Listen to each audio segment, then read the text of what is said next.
Ce qui compte, c'est vraiment l'aspect artisanal pour moi, l'émotion du live et la fusion avec finalement des gens qui vont utiliser leur simple main pour faire des notes et moi ma simple main pour faire un dessin. C'est ce qui donne toute cette émotion.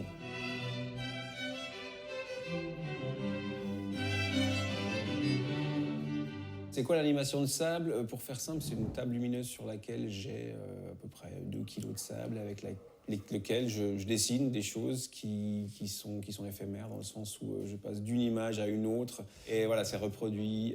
Donc on a une lumière dessous, simplement, sous le verre. Et puis il y a une caméra au-dessus qui vient prendre l'image et la projeter, généralement sur un écran.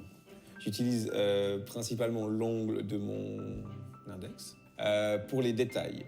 Ensuite, en prenant le sable et en le pinçant, je peux faire des dessins, comme ça, des traits.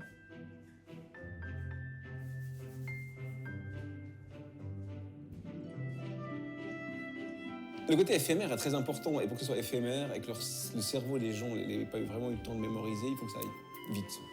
Et le sable est parfait pour ça, parce que le sable permet de fusionner tout le monde. Autant la musique est essentielle, comme dans un film, autant le sable, c'est la fusion. C'est-à-dire que ça peut devenir un décor, comme raconter une partie d'histoire.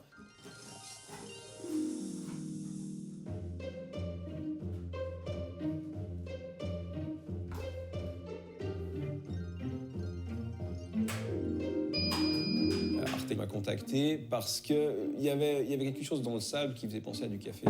L'idée était qu'on fasse penser aux gens que je dessinais avec du café. Et c'était vraiment intéressant, on a passé 3 jours en studio. Donc là aussi, on a recherché le scénario. Il n'y avait pas de notion de musique, là, en l'occurrence. Le scénario, ce qu'on voulait raconter, être efficace, la transformation.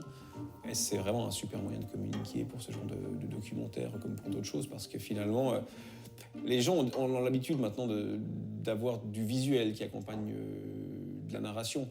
Et là, ce qui est important, c'est vraiment le côté humain, le côté artisanal qu'on retrouve aussi bien en spectacle qu'ailleurs. C'est quoi là, vraiment, je fais les choses pour de vrai. Je veux tout de suite, tout, je veux tout de suite, tout, je veux tout de suite, tout, je veux tout de suite, tout, Pour Henri Dess, c'est vrai que son public étant très jeune, c'était super de mettre de la couleur.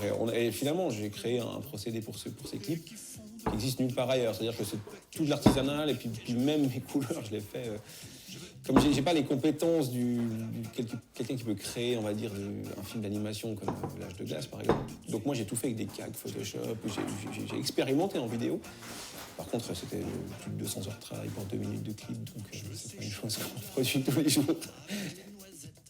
À l'heure actuelle, où le multimédia nous permet des choses phénoménales en termes de visuel, ça reste du simple dessin, en fait. Et les enfants, c'est pour ça qu'à la fin du spectacle, quand ils viennent et qu'ils essaient de dessiner, entre eux et moi, finalement, à part un peu d'entraînement, c'est juste qu'ils mettent leurs mêmes émotions. Ils me disent « Ah voilà, j'ai dessiné ça ».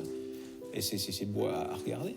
Parce que tout le monde, en fait, dans ce sable, qu'on a tous joué avec, on se retrouve un peu au fond, puis on peut, avec 3-4 traits, faire un oiseau, un truc. Et puis voilà, c'est ça qui compte, je pense.